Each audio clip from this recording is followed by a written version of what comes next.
Welcome to the one and only WPWE Podcast, where we will discuss and interview WPWE roster members about their time within the company and much more. Today's guest is none other than the chairman of the board himself. Keshyl, how you doing, bro? Hello, what's up, guys? I'm doing good in real life, and I'm glad that I can be here and do some projects for WWE, even if it ended on WWE Mania 3. Yeah. The company was going like 2 or 3 years, right? Yes, it will be nearly 3 years at September 29. It's like in one month. Well, I guess then we have enough history to talk about. Let's start with the beginning of it. How did it even get started in the first place? Alright, so these were totally different times than we have now. Like, if you thought that I was WWE chairman from the beginning of WWE, then you are wrong. My friend GLX, with whom I have known since the middle of 2019, he decided to start a federation called World Professional Wrestling Entertainment. At the beginning, I hardly believed that WWE would turn out to be a success. I treated this federation for fun, but with time, when I realized that we are growing more and more, I approached it more professionally. Yeah, well, you mentioned GLX here. Since he was part of the managing crew, who else was part of it at the beginning to the end? Yeah, he was a big part of WWE, and I appreciated that he started all of these things. Without him, the WWE wouldn't start. What was his participant like within the company? Like, was he a developer or was he just there, or like what did he do? At the start, GLX decided to be chairman under the Undertaker gimmick. At the start, I was vice chairman under the gimmick Kane. Like the Brothers of Destruction leading the federations. Makes a bit sense, right? In the beginning, we didn't have general managers until GLX was chairman. He mainly dealt with the arena belts, match cards, and much more. I was only here for booking stuff. I see. So like I'm doing with SSW, for example, at the moment. Yeah, I see. Well, talking about the beginning, I would say you had like 3 pay-per-views, which were the main, I would say, pay-per-views of WPWE in the beginning, which were Lockdown, Christmas Carnage, and Frozen Game. And if I remember correctly, wasn't there Frozen Lane or something like that? Yes. Well? Yes, kind of. Yeah. Yes, but let's start with the first pay-per-view. But at the start, I would say that I don't remember much about the old times of WWE. I'm sorry, but I have a short memory, right? So yeah, but from I remember, Lockdown was the first WWE pay-per-view. It was quite a good result for such times. From what I remember, we almost had 20 people at peak. So it was kinda good for these times. Obviously, I was a main eventer because I was the best at the weekly shows. I was literally under CM Punk gimmick, which was kind of cringe if we talk about this right now. And that's how I won the first belt, World Heavyweight Championship there. A bit weird. Do you have a core like memory of that Punk gimmick? Like you got a story of it or something? I only remember a story between me and C.S. Ambrose. I was totally acting like a heel, you know. Shout out to C.S. Ambrose, by the way. Even though if he didn't win any important titles, then I still appreciate that he was at the start to the end, you know. Yeah, he was very loyal and active, yeah. By the way, there were also faces like Freita, Allison, Andy, Carmack, and Kenny Storm. And these people are still, to this day, Maybe except Karmaku, because we are not in touch right now, but I still appreciated his career in WWE. The loyalty of these people is really huge, because they have been here from the beginning. So yeah, I would say that Lockdown was a really good start of WWE pay-per-view. Let's move to the more depressed pay-per-view, which was Christmas Carnage. I mean, it turned out to be a good pay-per-view too, but it had a very sad ending. Unfortunately, GLX then retired as chairman. He was a very good manager of WWE. Like, I couldn't cope without him. He was the head of almost everything. I was only there for booking stuff, so I wasn't doing a lot for WWE. I was very hesitant whether to end the federation soon or take up the challenge as a new chairman. And after 2 months of break, I decided to take a new challenge to be the chairman of this federation, and I don't regret this decision. I mean, yeah, looking back at today. Yeah, for me it's surely not. For me, it's the biggest if. Like, if I wouldn't take up challenge as the new chairman, then I think WPWE wouldn't be here like today. I mean, if looking at it when like it kind of started out, yeah, but like I think if you look at the business standpoint now, if I can say business before people get triggered because it's just Roblox.com, but like it's an interesting thought because today people are like investing Robux into federations. So I think in consideration today, I think there would be a couple people who would be like willing to pay up to bring it back, like, you know. But looking at the standards back then, I think you're pretty much right. Yeah. Yeah, I think Olison wouldn't be here either, so we wouldn't have amazing arenas, you know. All right, let's move on to the next pay-per-view, Frozen Game, which was very different from the previous ones because the pay-per-view poster, Frozen Game, was made by me. That was made by me. Oh. And like, when I look at this poster, I feel shivers as I was a weak GFX maker. And I'm still today, bro. Hey, I hope we can get an image of it and like blend it in right now. Yeah. Right, I will send the picture of this poster. It will be shown right now. Like, I think right I remember there was the plaque on the poster. I remember, and Kane. So it was so weird, bro. Like, I made it only... in 20 minutes, bro. In 20 minutes, it was like cool. Embarrassing, a bro. Speed run, I see. Yeah, I can tell. Well, what I remember from it is it was the final pay-per-view before I debuted. Like, I debuted the show right after. Yeah.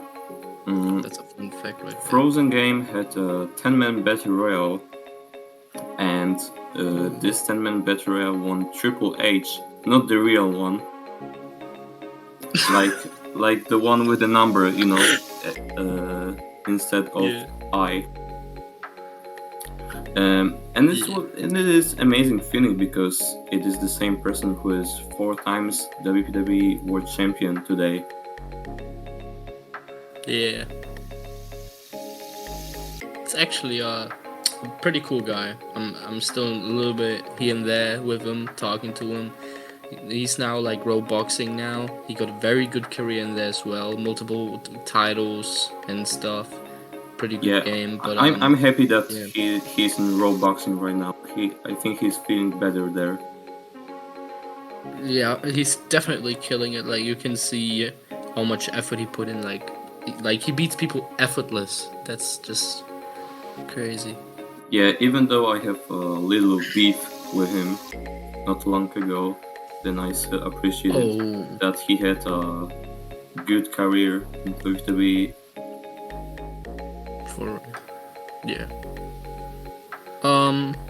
Alrighty. I mentioned that one pay-per-view that isn't in the list down here. Do you remember stuff from it still? No, not a lot, but from what I can remember, then from what I remember, that on Frozen Game there was a main event between RJ Styles and Kevin Ambrose. Oh yeah, the Universal match, wasn't it? And it was a takedown match, like they used to take down tools, and it was a total shocker because Kevin Ambrose won it, and it was in times where RJ Styles was definitely dominating WWE. Yeah. Yeah, well, from what I remember is with the one pay-per-view that we didn't mention, of course, which was my first ever WPWE title, by the way, that I won. I remember. I think it was what was it? Cruiserweight, yes. Yeah. Purple one. By the way, what did you think? Like, honestly, when you like. Oh yeah, this is the you beat Omega for this title, if you remember. Yeah, I remember. Oh yeah, but no. What's funny is, how did you make an MVP gimmick a cruiserweight? Like, let's be honest, this dude has some weight on him. I mean, there wasn't a lot of people interested in this title, you know. So yeah, I decided to put you in this match and start a good reign of being Cruiserweight Champion, even though if MVP has more weight than being Cruiserweight Champion, you know. I mean, it looked weird and unrealistic, but hey, it was a good match at least, you know. Yeah. Another thing that I didn't mention here. Let me look at it again. Oh no! Don't tell me I forgot the question. That would be very embarrassing right now. Uncut moment. Nah. Yeah, we love uncut. Nah. Let's just move to a different question, but, like, until I get it back. But like, there was like a kind of WPWE invasion of like pissed off OG people. You wanna like go in on that? Like, what did you think, like, through that time? Like, did you think they were kind of in the right, but like overreacting, or like, what did you think? I mean, in the old days, the people were more active, and like I didn't mind at all, you know. Like, the old times are very different from today's. Like, if I were to compare between the old times and new generation of WWE, impression and redemption times, then I would definitely say that there was more involvement in the old days. However, there was a movement called Bring Back Old WWE Arenas, and like it would be kind of nostalgic, but like, you know, we need to move forward, and like, thanks to Allison, we still have such wonderful arenas, bullets and match cards until today. But if you ask me if I would like to go back to the old days, I would definitely come back to feel the atmosphere of the stands and the arena again. But I think today's Roblox and Raw Wrestling do not allow it. So it's kind of sad. Yeah. Kind of, yeah. Yeah, not only that, but like, there have been like multiple like acts against you. Like, people got pissed so much, like they even went personal and stuff. It was kind of messed up, but like, I remember Bolt Order. Yeah. I don't know if we should talk about that on here, but it was such a crazy. I don't know if you call Bolt Order rebellious movement, but I guess it was the most crazy movement, I think, because it involved personal stuff, like phone number. Yeah, it was too personal, and I don't know what you think, but I think Bold Order went too far with it. Yeah. I mean, I see what you mean. I mean, leaking house address, getting the phone number of staff member Kyle, DMing him on WhatsApp and shit. Yeah, it's kind of Face reveals. Oh yeah. Oh, and the full name reveals also. We're not gonna mention Kyle's full name, by the way, even though there was an entire meme made on it. But moving on. Well, I mean, it kind of had some sense to it. People just got tired of Mambo being like bullied by a staff team when like he had a vision and like he was constantly denied and stuff, and it got to a point where Mambo got fired, which pissed off people, and that's what caused the movement, really. So yeah, I mean, that is understandable and reasonable, but I don't know if I would go too far with leaking personal information. Yeah, most definitely not. Alright, moving on. We were mentioning like OG's getting mad at Highcoders being pushed to the moon apparently and stuff. What was a problem that you saw that you thought was unable to fix?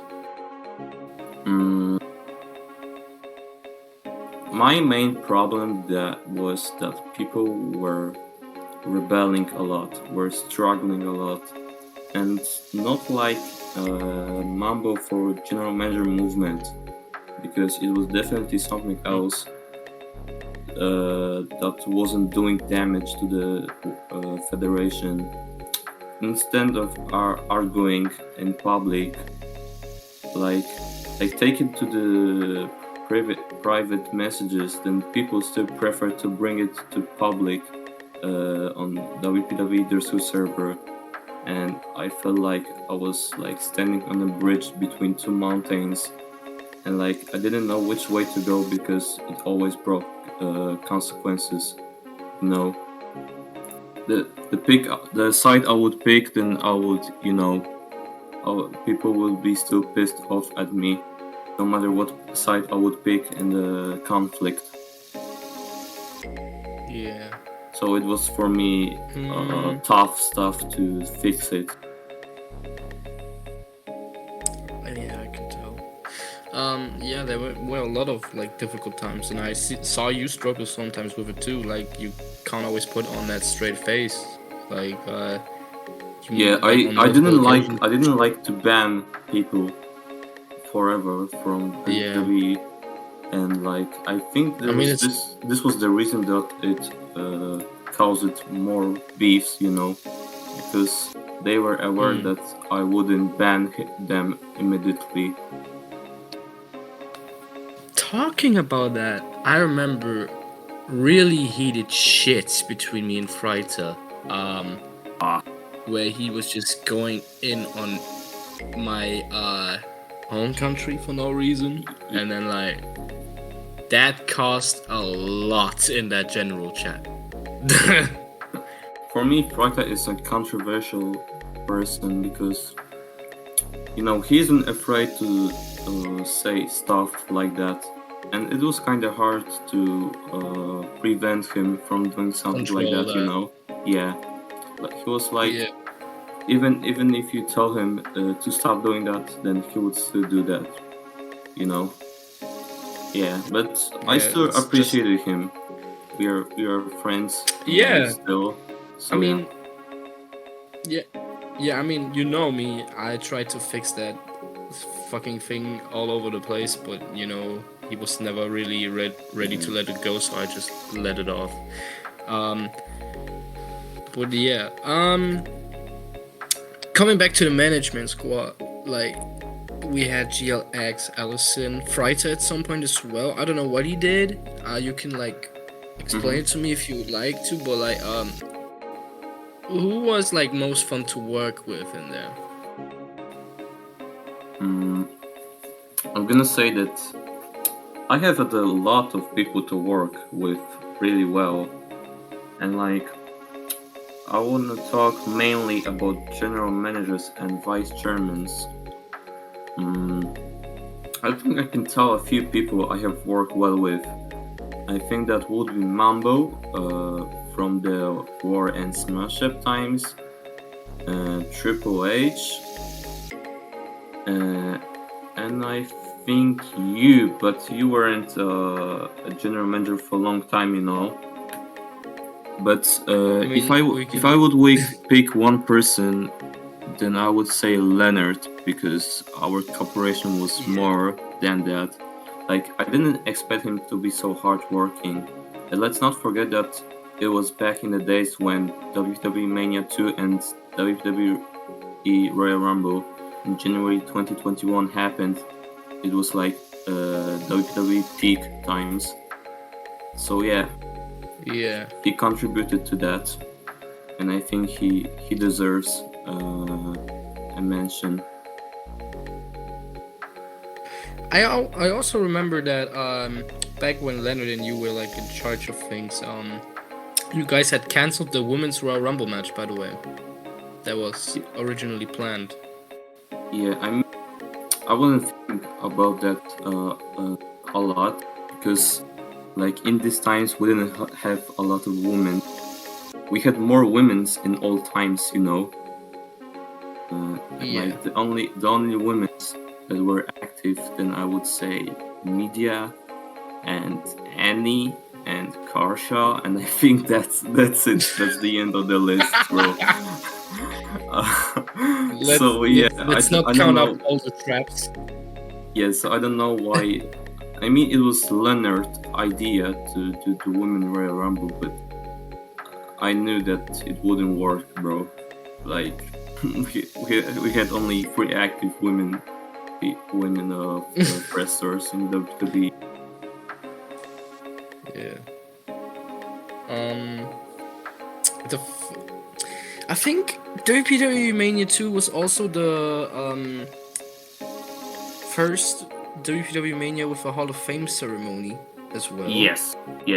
I mean, wait. No, it was WWE Mania 1. From what I remember, ceremony didn't look really great. The stage looked like from WrestleMania 35.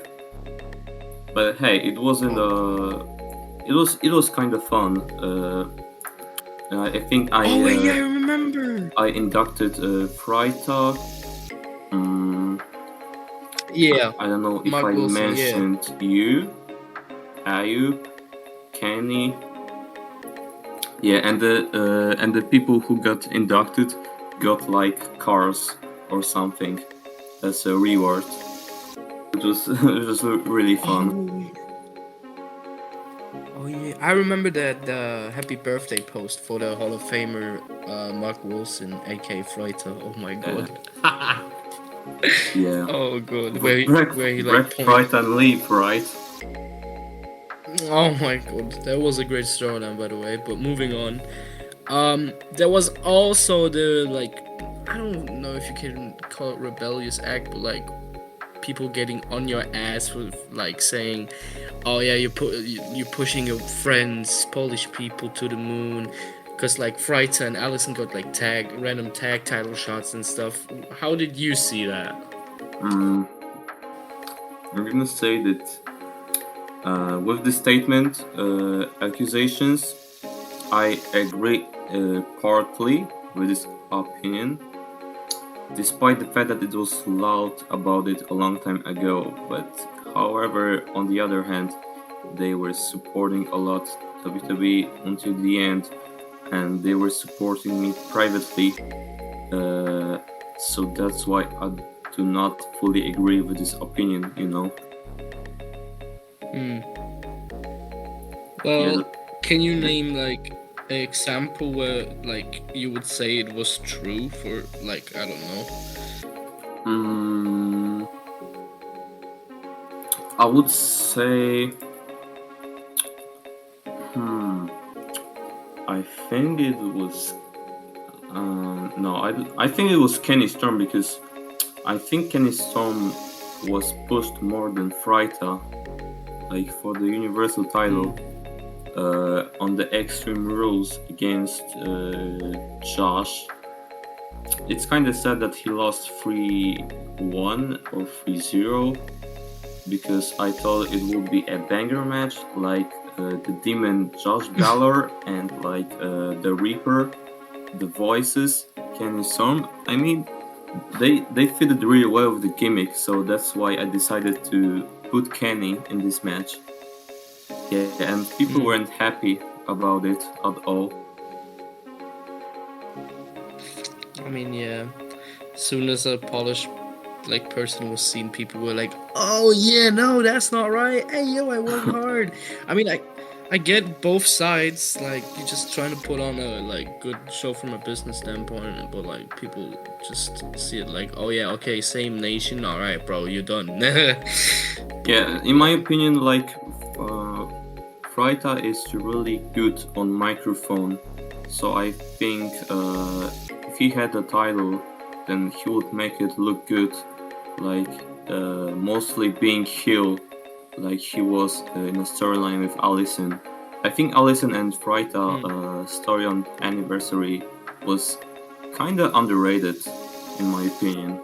The results, the segments, and people were pissed off that Freita was about to get pushed again, but it ended that he didn't get pushed for 2 months. It was kind of long. He got clean sweep by Alice. Yeah. Let's not forget that he got clean sweep. So yeah, the reaction to the last fall when the Allison got it was really crazy. Yeah, I remember that. I was in the crowd there. So it was pure hatred. I can tell you that. Oh my god.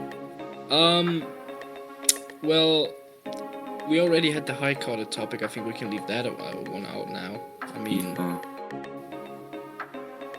basically, there were people saying, "Oh, well, I worked so hard and I came to every show." And then there's Cesaro, for example, like freshly signed into a world title storyline, or like one with you with that truck. I remember that. I mean, you want to explain that? Because I honestly don't want to go too deep in it, because like we were already talking about it. It's okay. I think Cesaro isn't a good example, because in my opinion, he was a high carder, but he was really a known Raw wrestler, but he realized me many things. He was actually loyal. He was actually being able to appear on matches segments, like our segments when I had a rivalry between me and Cesaro was really good. It was like Stone Cold versus Mr. McMahon vibes. Yeah. And like I think the example of pushing high carders would be 90Z, because if you remember on his debut, I put him in a World Heavyweight Championship #1 contender match. And he was. And wasn't he supposed to fight me? Yeah, he was supposed to fight me, and then I got cancelled, and then he got like beaten the shit out of. He fought Sharmaku and he lost, which was kind of surprising. I mean, yeah, it was. God damn. I mean, who else can I think of? Brad League, but like I wouldn't go too deep in that. Brad League, I think I can agree partly, but the problem was that I think Alec Canada was champion back then when he was supposed to fight and he was Andy. inactive. Yeah, and he was inactive, and like I didn't know who to replace with. There weren't many people, There were people who were booked already. There were people who won titles. There were people who like were in the title match. and there was a Brad who was in King of the Ring tournament, and he lost in semi-finals, I guess. And yeah, I decided to put him. Or now that I think of it, mentioning King of the Ring, people were pissed that you put in Walsh on last second notice and he won the entire thing. Yeah, That's another thing I can. Walsh. I mean the whole point of King of the Ring, like if you win the King of the Ring, then you're getting a title shot, you know. Yeah. And like Walsh didn't have a lot of matches before. I don't know. I think he had 2 or 3 matches before. I don't know, but he was also in PWA event. I don't know if you remember this alliance. Yeah. Where Josh was kicked.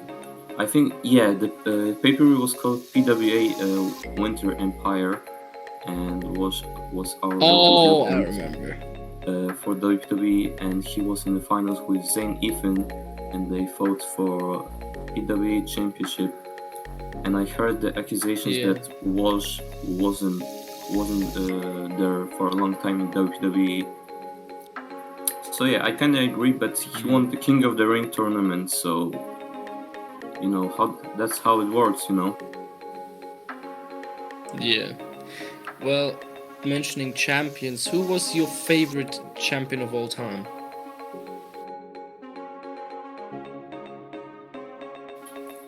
Well, we had many world champions or champions in history. I mean, you can see it from this point, from the entertaining point, from like the show carrying standpoint, like in terms of how good the segments were at the time.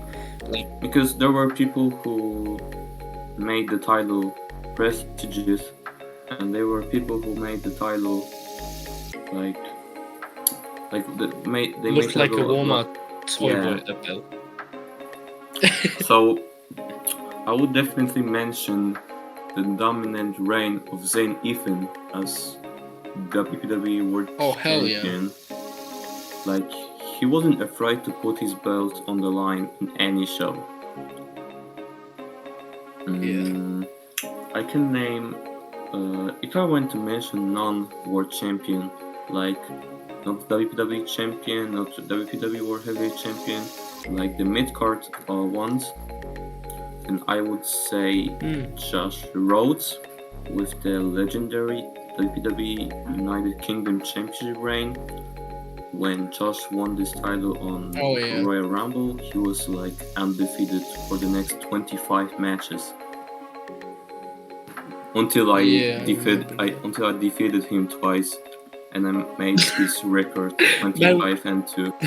Man was like, I'm gonna just do it myself then. Oh my god. Yeah, he underestimated me because I'm not a good road wrestler at all. I had good times back then, but I managed to beat him, so I guess I wasn't that bad back then. We talked about PWA. I think that was like owned by Austin Hendry or something. If I remember right. Do you regret that now?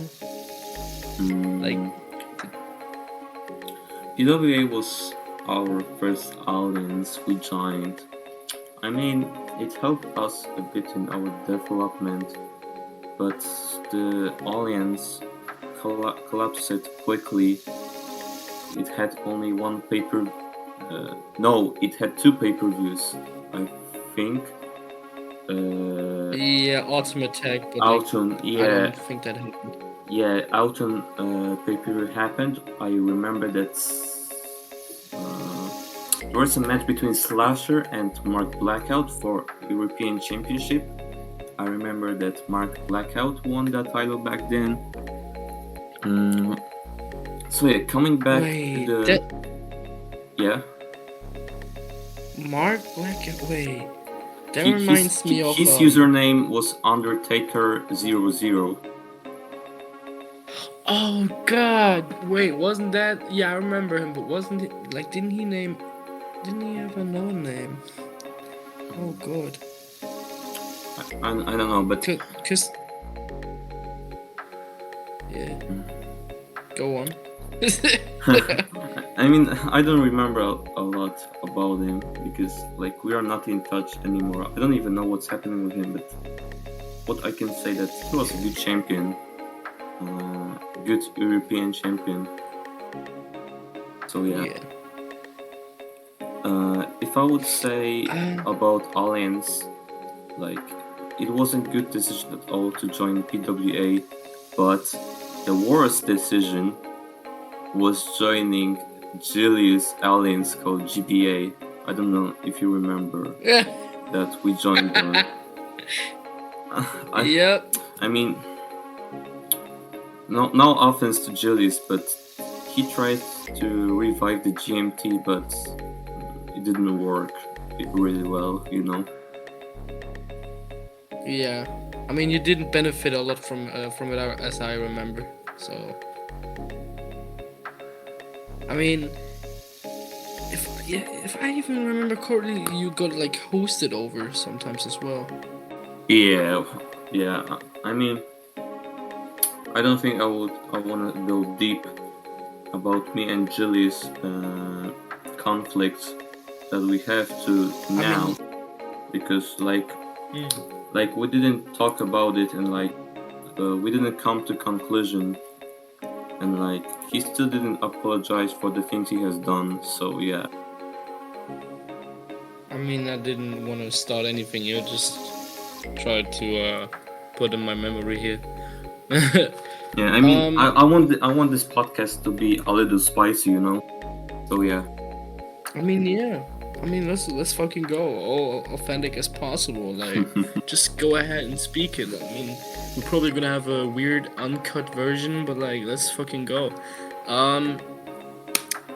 Going on. There was a time where you had to leave WPWE, like aside with that one like surgery, I think it was, and then there was the time where you just dipped because you had enough of all the shit you were getting. Was there a thought of entirely ending it in that time? Alright, let's talk firstly about surgery one. So I want to say that first of all, I was tired of all this shit, all the beefs, you know. Like people didn't listen to me about stopping doing that. You know, when I realized that they are still doing it, like I have a surgery and I have school and all and that, and then I decided to leave the chairman position. I kind of wanted to see the people's reaction and like if they regretted doing these things to me. So yeah, I thought about ending the federation earlier, but I decided to give chairman to Triple H for not a long time because I returned after 4 weeks, I think. So yeah. Yeah, but second situation where I was thinking about ending WWE was like I mentioned before, was like after Christmas Carnage. Because like GLX was dealing with many things, development stuff, you know. Like I didn't know how to make arena match cards, belts, you know. So like without GLX, I couldn't run a federation, so I was like thinking about ending the federation, but after 2 months I decided to like, you know, take the chairman position and try my best to revive the federation. Yeah, I mean, in the end it was a great decision, and to be honest, the development curve it immediately had, because like it was just carpet arenas, like carpet arenas, carpet materials, like it was cool back then, and it wasn't a big deal because as you saw it was very popular, but it got to a high standard where you just had to say, okay, like, it's not always the old times that are the greatest. Like, you have to look into the future. I must say that carpet floors gives me good old vibes, you know, even though if they didn't look professionally. I mean, yeah. Oh, I remember the ones with the WPWE shop where even I made fucking shirts for it. It was hilarious. Yeah. Jeez. Do you remember Greatest Royal Rumble Arena? Yes. Yeah, it had a huge ring area, if you remember. Like, yeah, but the arena actually, was made by me, so you know. I'll be honest. That was actually a cool arena still, cause it had its own type of vibe. Cause like you don't see that stuff. I was about to say shit, but you know. We'll put a picture of Greatest Royal Rumble stage right now, and if I remember, you were walking out like in WrestleMania 33. There was like a prop thing to walk out from the backstage. Yes. I was looking like from WrestleMania 33, and there was a circle on the left, up left, and it showed the number like coming out in the Royal Rumble. Oh you know? yeah. I remember that, and I was in the rivalry with Fast Rider. Shout out to the dude. I tried to get him back so many times because he was that damn good on the microphone, but it just... I mean, he was back in the new War and Smash Up arenas, but Yeah. then he was gone. He was just gone. But yeah, we had a rivalry there. It eliminated each other at the same time too, which benefited the freaking rivalry. Oh yeah, I remember that was actually cool. That was not on purpose, by the way. If anybody thinks from the OGs that was on purpose, it was not. I tried to get him out of there, and then I think even the reaction was wild after you guys got eliminated. Imagine if you were the last two and eliminate each other. Oh my god. Yeah, the Cena Batista moment, but like, yeah, I had such momentum from the crowd, like, because I got Kyle out and he was like a world champion, and they were like, yeah, I don't want to see a world champion win the Rumble, that's boring. I mean, looking back at it, I can understand from one point, but from the other point, it's interesting, because if a world champion wins it, it could be a winner takes all, and back then, that wasn't a thing entirely. Today, we have Roman Reigns doing that, but like back then nobody did it. But yeah, I got like people out like Kyle Orton, Karma Q, and everyone was like, yo, Mizzy going crazy. Yeah, and then Fast Rider came. But yeah, let's move. Oh man, I mean, we're talking about eras. All right, let's move on. What was your favorite one? Go ahead. Favorite what? Era, like Claw era. All right.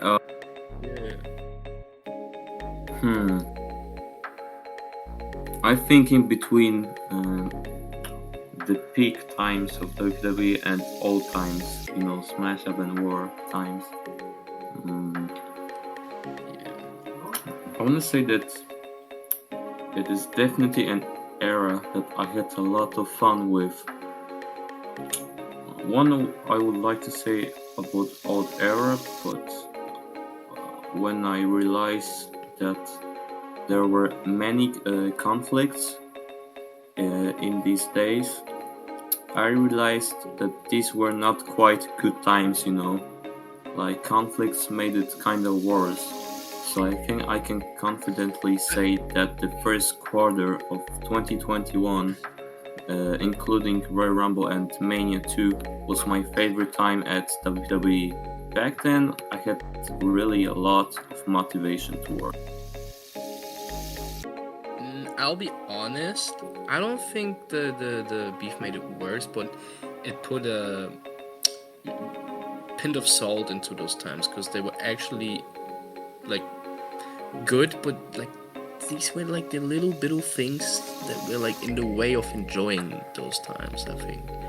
And I mean, led to many beefs added a lot of spicy, and maybe people like that. But like, if you look from the chairman point of view, then like, I had to deal with this stuff, every day, even though I had school and other stuff. So like, I'm talking about my point of view, as chairman.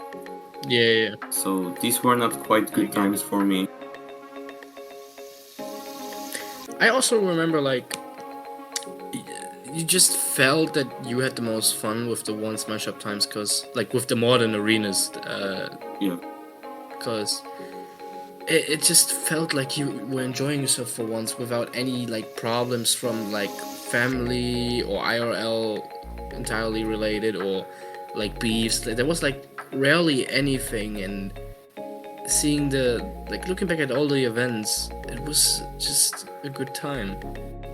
Like, nobody got mad. The only thing like people were complaining about were cleans, but we're in 2022 and people are still doing it, so who cares? Oh yeah, bro, this clean issues was, oh my god.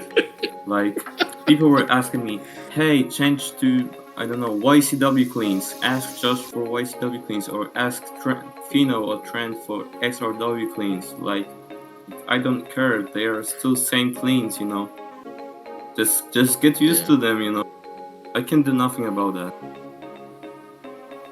Yeah, I remember you switching like 3 times in 2 weeks, and then you got tired of it. That was really tough time. Yeah, I remember. I even gave you once myself, I think, one time. Yeah, man. I remember. From REW! Hey! REW cleans! Oh REW my god. mention. Yes, sir. Cashberg moment. I don't want to go like big time in REW right now, but like it was actually big at that time. Like 30 to 40 player attendances, and we like partnered with WPWE as well. So like we shouted each other out, which was a cool time too as well. By the way, just to mention. Yeah, I like the reign Cashberg as Intercontinental Champion. Like. When you beat me. Yeah. Yes. Yeah, I was the Fiend, Intercontinental Champion for 184 days, and then you just came around. We're like, yeah, let me smash you real quick. Wait. So it happened before the Goldberg beat the Fiend in real life on Super Showdown. It was before. Oh damn! This is simulation, Like, I beat you as a Goldberg gimmick, and you were the Fiend gimmick back then, and like later on in real life WWE, Goldberg just squashes the Fiend for Universal title and Super Showdown. It's actually insane. Damn. Wait, man, we can predict the future. Sign us up. We're time travelers. Okay, we're not. We're not trying to get arrested here. Anyways, getting back to WPWE, of course. Yeah. What were the most funniest segments you can think of or you remember? Alright, let's start. I want to say that unfortunately there weren't many funny segments, because I usually focus on the quality of the segments, like professional segments, that could build up a rivalry. But I could mention a few funny segments that I don't remember a lot. But I remember the janitor one. I don't know if it was the times you had a rivalry with Allison. Yes, yeah. Then I remember. It was my attempt to. Yeah, that was my attempt to get Allison like hated as much as possible heading into the pay-per-view, because even though I was the heel, I don't know why we did it that way now looking back at it, but people hated Polish people, let's say it like that, and I tried to take advantage of it. So I dressed up as a janitor because I was suspended, and then I came out. No citrus spray. Hey, what's going on here? What you doing here? Changing it into reigns, spearing, and like cheering everybody to death, and then getting beaten up in the end. And Allison is crowned. I mean, quote unquote, crowned as the new champion. It was a good segment. I even have it. Like, I recorded it back then. In overall, I want to say that Allison and Mizzy Reigns segment was one of the best in WWE actually. Even though like you cheated on these times, then I think it was still the best. You know, like it was rivalry, so it didn't include any cheating stuff. So I can say it actually.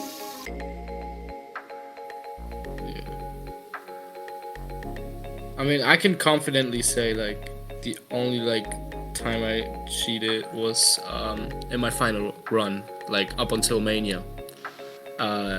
When Julius pulled out the, hey, let me check you real quick, son. Because I was just... Let me explain you my standpoint, why I did it. I mean, you know it. We talked about it. I mean, if you want, you know, it depends on you and if you want to go deep about it, but I mean, I don't mind because I don't have nothing to hide, and I wrote a tweet long back then. I mean, why not? Let's add some spice, you know. Yeah, like I remember opening up weeks after to you because I didn't want to ruin the relationship that we had back then, because like we were business partners from some point of view, and we were good friends, so like I didn't immediately want to go off like, hey yo, I'm cheating in your fed because I'm tired of working hard like the other OGs and like not getting anything for it. So Payne gave me a script back then, and he was like, yo, let's fuck around with it, like mess around in the gym of strategy, you know, the trolling stuff you do. Yeah. And then at some point when I lost to like, who was it, Danny Owens or something, I got like so tired of fighting like high carders and stuff, and like it felt like me getting buried and going under the roster, under the radar, you can say. So I bought Synapse in, oh my god, August that year, I think. And I was like, yo, fuck it, I'ma just go in there. I even told like close friends I'm gonna cheat there, like Andy, Dodo, Payne. These people knew it, but like never said anything because I begged them because I didn't want to ruin the relationship to you. So the Matt Kai match, I didn't cheat. The matches after I started, and when I fought Julius, shout out to Julius by the way, he made me something clear when they caught me, because it was just simply not a solution to the problem, if you get what I mean. Like talking it out would have done it, I think, actually. It was just a childish act, to say the least. Like I just didn't care anymore, and just went in. And before the match with Julius happened, I knew he was gonna say I cheat anyways, because let's be honest, I was a nobody to him. Around that time, he was like WPWE this and that champion, XRW, YICW, and stuff. And wasn't he Intercontinental Champion? I think. Yes. It was an OC match because I couldn't fight Jaiden Blade for the world title because he was like gone or something. But I'm gonna be honest. I don't think if I would have cheated against Jaiden. I actually played with the thought of, you know what, now I'm here, you know, like I think it would have been the point where I got humble, but I can't tell you, it's like past stuff, you know, and I learned from it. This is all I can say. Like, guys, it's not a good thing, and people are gonna remember still what you did. Like, you can come clean and come out, but like people will always, like, if you have a sus fall in the future or anything, people will be like, oh shit, don't tell me he's cheating again. Hey Payne, if you're watching this right now, then slide me some scripts, by the way. Oh, by the way, Pen, I did not want to expose you, bro. But it was just, we messed around, and I was like, well, what if I use it in my matches? And No, I'm just playing. No, I'm clear. I'm just playing, bro. It's a prank. I'm WPWE World Champion. It's a prank. Yeah. It's me, Keshyl. You don't know that prankster? Yeah. Oh my god. Nah, but he did that stuff, and I messaged you 2 weeks after or something because I wanted time to let go by. And you saw Caden and Julius left the group. I was the only guy left in it because I thought it was sus if I just left it. And yeah, I remember DMing you. You were saying it's okay, people make mistakes, and I was like, okay, good, moving on. And I learned from it. So. And I let you fight on WPWE Mania 3. Yeah. I mean, people that's not a redemption. People didn't actually mind. So. I was glad. Yeah. I mean, it's kind of sad that you didn't fight Mambo because you wanted to fight Mambo, but he wasn't there. Yeah, I wanted to close that chapter off with something I started. I started off together with Mambo, in the very old stuff from the beginning, and we had so much history with wrestling for Africa, by the way. Yeah. We both were GMs in WPWE. We were both champions. He was IC champion. He won from M6 back then, and then lost it to M6. But let's not talk about it. Many common things. And yeah, like I said, I was Cruiserweight Champion. And honestly, I don't want to discredit anybody who worked hard, but I still see myself to this day as a WPWE World Champion one time. I don't acknowledge the other shit, like IC title, but yeah. Because it was still a good time. I mean, I had a good rivalry with Allison, Triple, with Leonard. By the way, I was the guy, I don't want to sound egoistic or anything, but when I met Leonard and when he first debuted, I took him immediately under my wing because I thought he was so good and had so much potential as a Raw wrestler. He became good and won titles. Hey. Yeah. Shout out to Leonard, by the way. Even though, he wasn't only good general manager, he was also a good champion. From what I remember, then he was 3 times NIC champion, I think. And he was 1-time World Heavyweight Champion. I remember the match between him and Alec Owens on Clash of Champions. Yeah, I remember he almost came late to our match at WPWE Money in the Bank back then. And I gave him the first 2 falls, and then I wanted to try. I got it up to 2-2 or 2-1, and then he got the final fall. And I wasn't even mad, because I wanted him to go over anyway, but yeah, that was the day I thought to myself, hey, this guy is actually good. And I think in today's community, how it evolved, I don't think that's a thing anymore. People don't compliment each other as much as back then. If you're good and people don't know you, you're a cheater. If you put in effort but nobody knows you, you're still a nobody. You're a jobber, It's just, I don't know. I don't like it.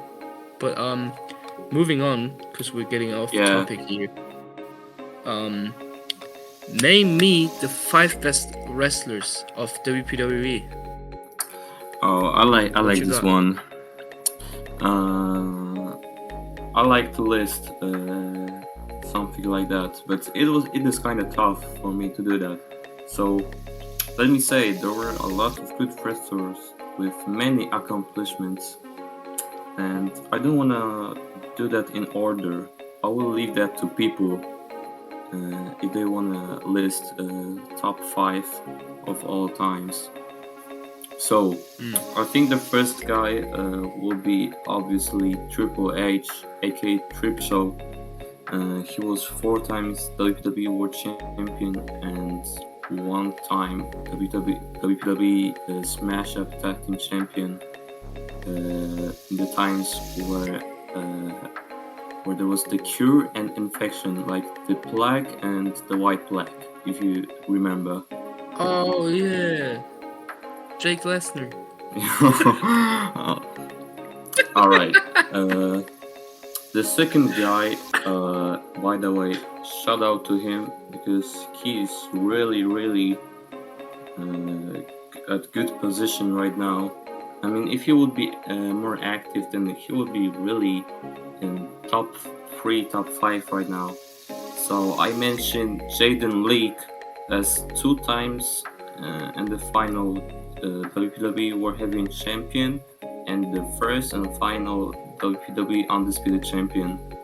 And like he accomplished these titles in like 3 or 4 months, so it wasn't a long time. Like he quickly dominated the WWE roster, which was really cool because I gave him the chance on SummerSlam. You were supposed to fight with him and Taylor Brooks for World Heavyweight title, but you weren't there. Yeah, so he won this title back then on SummerSlam, and he never lost the title. He was just inactive. If I remember, on Impression first year anniversary, this is where he was inactive. That is why Cesaro won World Heavyweight title. So yeah, shout out to him, bro. He's such a nice guy. I want to fight him in the future. Oh damn. Yeah.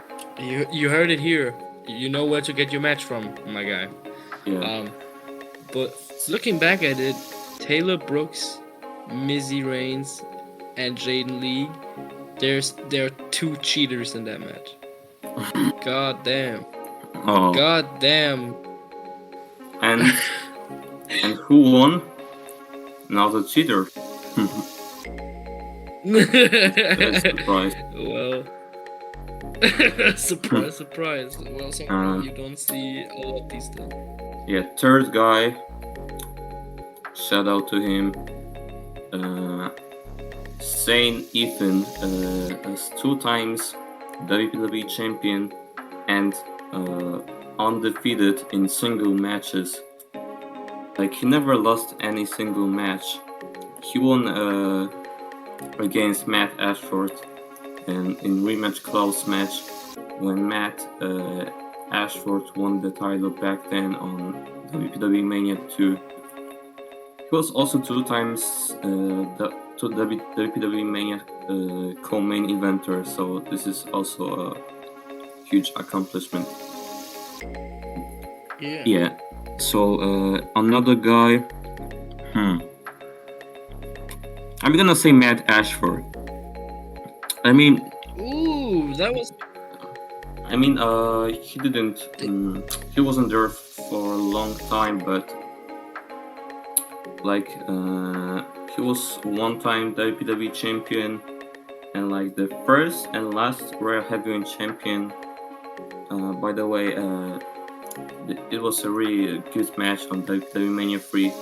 Even though if there were issues with cleans, then there were many surprising moments. And like, if I remember, then in the second half of the match, he completely dominated. If you remember or not. I think so, yeah.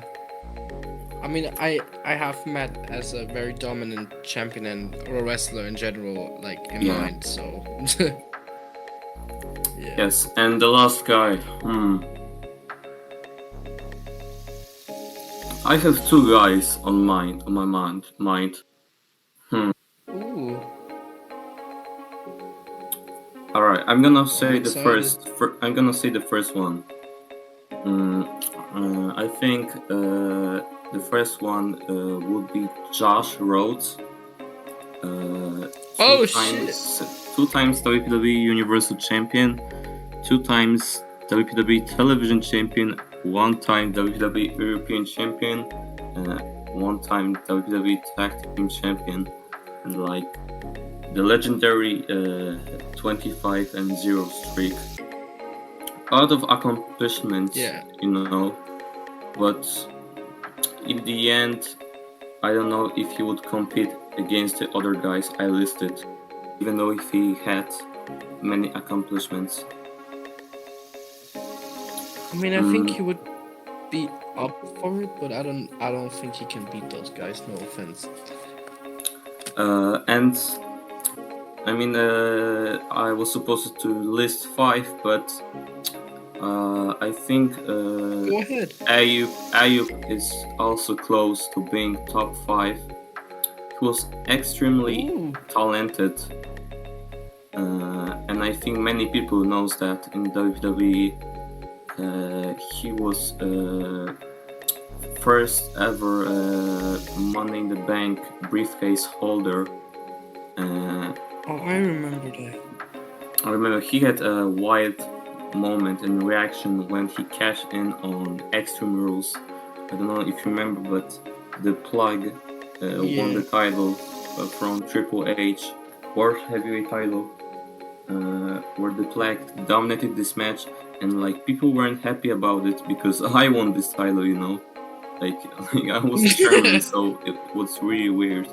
And like when the Ayub theme song came out, and people were going wild because like it's like they were cheering for him because they didn't want me to be champion, and like it was a wild moment. From what I remember, he had also a 5-star classic match on SummerSlam, 3-2-2 for Intercontinental Championship against Dodo and I think Julius on SummerSlam. It was also a really good match. I remember that he fought Dodo in Triple Threat on SummerSlam for EC, but I don't remember the third guy. Yeah, same. But I know what you mean. Well, we talked a lot of shows, a lot about old pay-per-views or like War and Smash Up. What has been your like best show ever? Like, what would you rate as? Okay, this was like on top of every show I made or produced. I think for me it's an easy question, and I think this is an anonymous decision, and like you can ask a lot of people who are new to WWE and like who are been there for a long time in terms of activity, advertising quality, and more. And I think the last show, The Last Dance, WWE WrestleMania 3 was really the best pay-per-view in WWE for me. I don't know about you guys, but for me it was really such good memories. Yeah, I have good memories with it as well. I cannot lie. Alright. We've been talking like about a lot of like wrestlers, Matt Ashford, Jaiden League, Brad League, and all these other guys. But like, who were the best people who wrestled to work with?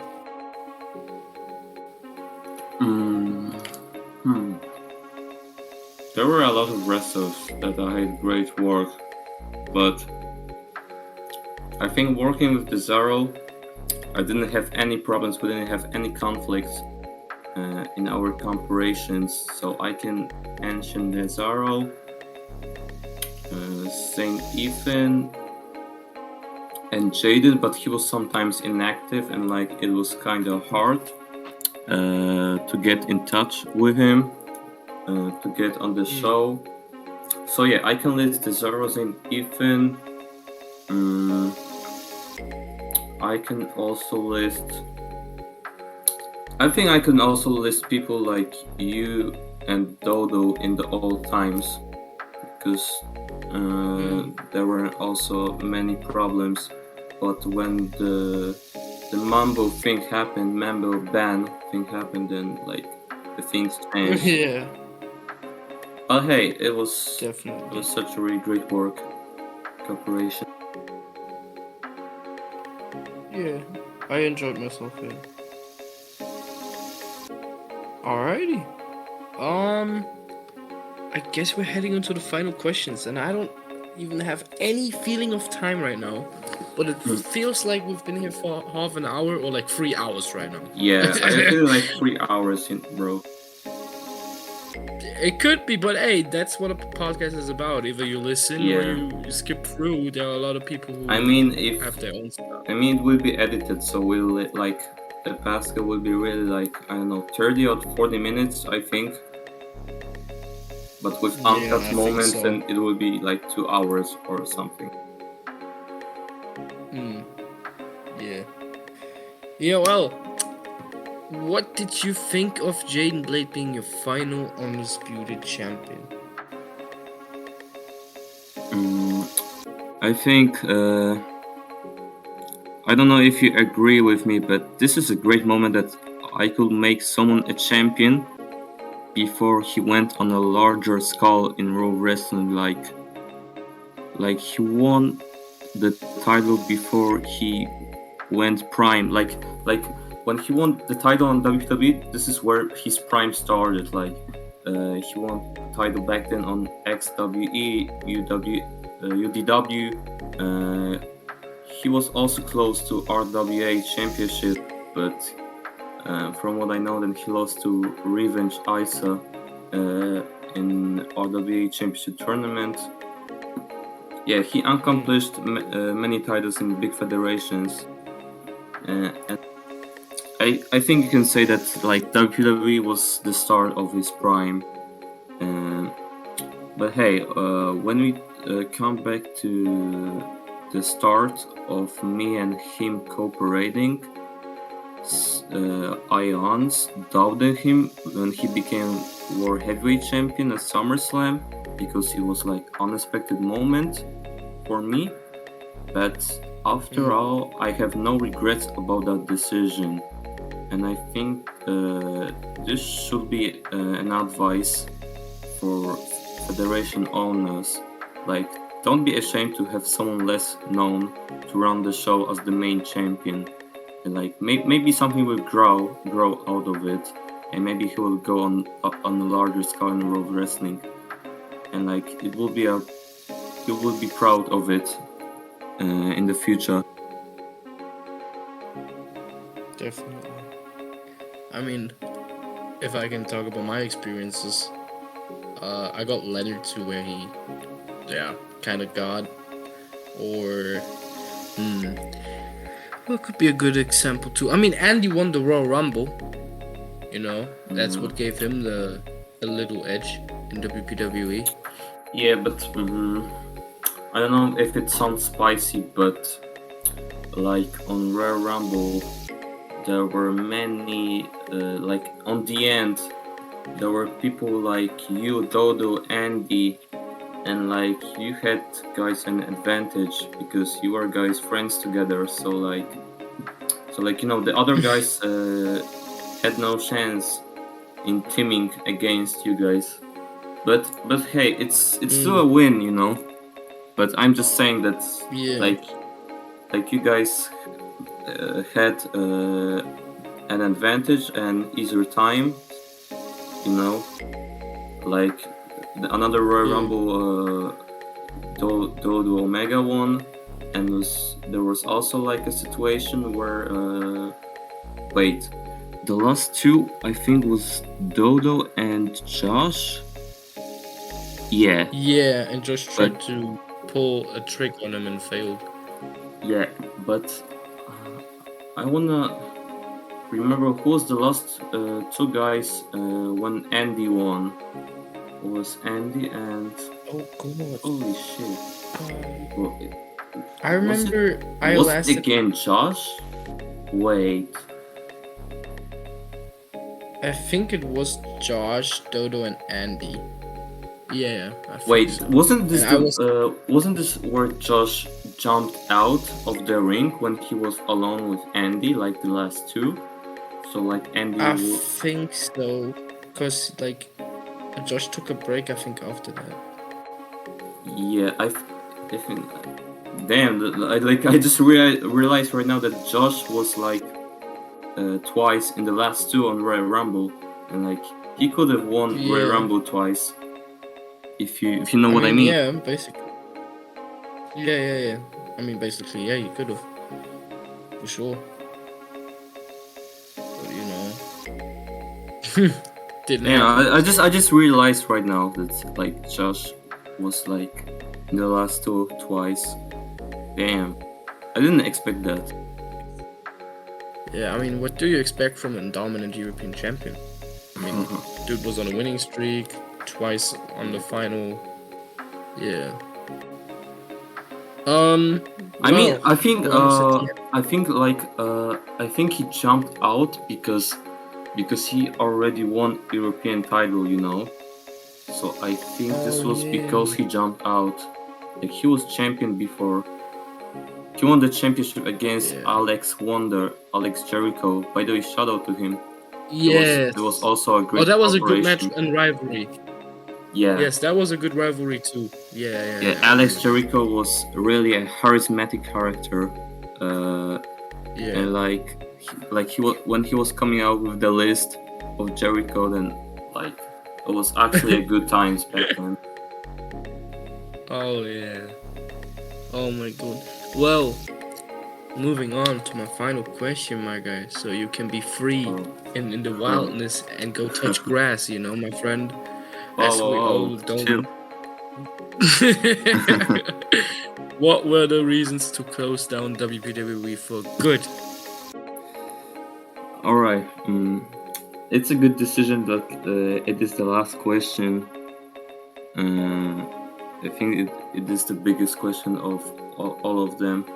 And for me, the reasons are simple, but not enough to shut down WPWE forever, because, as you know, never say never, you know, and never say never. Oh my god, he's pulling the Undertaker. Hell about no. ending WPWE. Like you should never say never, you know. And like coming to the reasons, like in real life, I would have to make life important decisions soon, because like in 8 months or 9, I'm turning 18. So like yeah, so like this like life important decision like driving license and the other stuff are approaching me. But like I think there will be time to come back someday, you know. Like never say never. And like now I don't think about it. I'm gonna be honest. Yeah. I thought you were gonna announce that you're gonna become a father because you were like 8-9 months. I was like, hang on a minute. Oh my god. Oh. So yeah, now PG? Now I don't think about the return of WWE because health and real life comes first. You know? Yeah, as always. Yeah. Oh. I mean, it would be great to see. Yeah. I mean, I don't know if people would be hyped about the return right now, but I mean, when I joined the servers like XRW or something, then there are still people who are asking me to return to Federation, which it makes me kind of smile that people don't forget about me and the Federation. But you know, in real life comes first. I'm not looking forward to suck anybody up in my entire life, but not even meant in that way. But in my opinion, WPWE belongs in the top 10 GMT. I don't care who you are, I don't care what you do, but for me this is a very clear conclusion. because there were full servers, there were a lot of efforts put in, good arenas, good storylines, professional storylines, stuff that was thought through before done, and you don't actually see this very often anymore today. I mean, okay, good example, Summer's WWE, XRW now, but like, the thing is, bringing back WPWE right now wouldn't be a good decision for now, because in my opinion it's YCW teased the return. XRW just came back a little time ago, and I mean, think, it's not a good thing to take indie federation's time slot. I don't want to take anyone's spot, but if I would supposed to return WWE, then I think one more show wouldn't hurt anyone, any federation owner, and the federation and the people. No, but that wasn't even the point I was trying to make. The point I was trying to make is if you bring it like back entirely for a little time or even one show, it's you gotta pick the right moment, because you have YCW teasing shit all the time now for their millionth return. No offense, Josh. I got nothing against you. You're a good friend to me. I don't know what I'm to you. I don't even mind if you hate me, but it's just all these ended feds tease their return all the time just to get a cheap reaction, or a reaction in general to check if people are still interested. And I get it, but like, it's also playing with the people who actually want to see it back. So I hope the WPWE, if they return, don't make that mistake, if you get what I mean. I mean,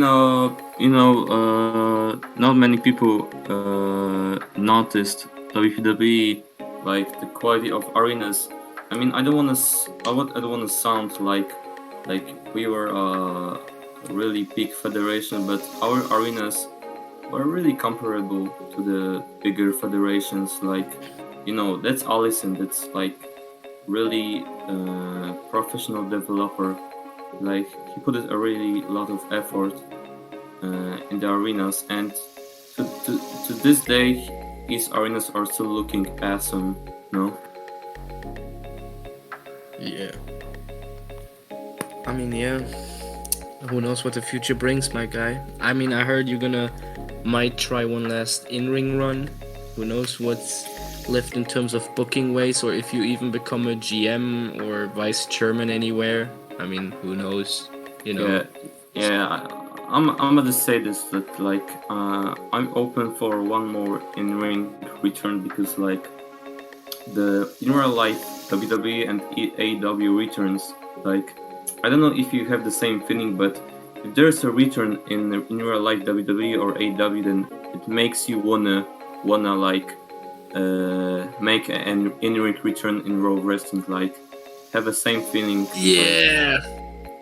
Like you see Johnny Gargano returning to WWE and you say, damn, I'm gonna return too and make Johnny Gargano gimmick, Yeah. I think I'm not the only one who has the same feeling, Yeah, you're not alone. I mean, I played with the thought of doing a Gargano gimmick in the past, but Dodo did it, so I didn't want to do it. And now lately, for the last 2 to 3 weeks, I was like, I might do it. And now that he's back, I'm like, okay, let's not do it. Because like, yeah, it's gonna get a lot of hate. So yeah, when it comes to being general manager or vice chairman, I want to say that it is because I'm missing booking a show. I would like to know new generation Raw wrestlers. I want to know them and like even fight them. Like it's such a good feeling when you're booking new generations that you don't know them, and maybe you will even create them for a larger star in Raw wrestling. Yeah. So basically, you just go in and you're gonna get surprised with the result in the end, basically. Yeah. I also have one topic to talk about, because it recently happened, and it is, I don't know if you know, but on my zone Twitter account, there was a WWE European Championship match between Ripper Payne and Samoa Joe, aka Damien, the current champion, because like Ripper Payne never lost the title and he still has RC. Damien agreed to this fight, so I was like, why not? So yeah, and it happened recently on RDW Mania Prime on the previous Saturday. And I want to be honest, and I also want to apologize because it was a total mess. Like the match ended 3-2, but there were a lot of issues like communication issues, like Damien and Payne couldn't chat on Roblox, and they had to bring it to Discord if they needed a D-lag or if they are spiking or something, you know. The other reason was like our match was delayed because I think Damien went to shopping or something, and that's why our match was delayed. And this is where I became nervous. And yeah, and when the match happened, it was a total mess because Payne was spiking nearly the whole time, and I didn't call any spike for him. So that's I kind of take this blame for not calling spikes, but you know, I was already nervous, and like I saw that Ripper Payne had a 3000 MS and he was spiking all the time, so I thought that calling spikes would be useless, you know. So like for me, this match didn't happen and it needs a rematch, and I don't care what federation it will happen. I just want this match to happen on equal terms, you know. Yeah. Just a equal, fair redo for both. Yeah. So basically, is it gonna stay a WPWE and RDW title, or if it gets under a different fed, is it gonna become a part of that federation, or will it be ended? I don't know at all. I mean, I don't want to think about it right now because I have other stuff in mind. I don't want to do a lot of projects in WWE. I also want to take a good rest and sometimes don't think about this raw wrestling stuff because I think I overworked. But like projects like podcast we are doing right now, it's such a pleasure for me, and I think you guys know that. I mean, guys, you guys will not know, but it will be posted at 3rd year anniversary, September 29. Our podcast show will be public. Go. Yeah, and the podcast thing will not be the only thing as the thing like on the 3rd year anniversary. We have a lot of more stuff in storage. Like I think some people still deserve the Hall of Fame induction. You know, I don't know. Yeah. I don't know if you know, but for example, Cesaro, Media Bachelor. Media number one. Media number one, by the way. And Cesaro, Alex Owens, and the other guys, I think they deserve a Hall of Fame induction. I mean, they weren't able to make to the WWE Mania 3, which is understandable. So I think on 3rd year anniversary, I should induct them into Hall of Fame. So yeah, we are not doing any show on 3rd year anniversary, but we want to leave a mark that we are still alive and we are doing some projects. So you guys will know that we are still alive there. Like Mambo would say, cry a river. No, okay. Let's not. Oh god. Alright. Well, if that's it from you, that's it from me as well.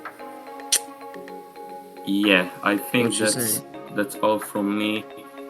I think this podcast is really long, and I think you deserve all these questions that appeared tonight. Even if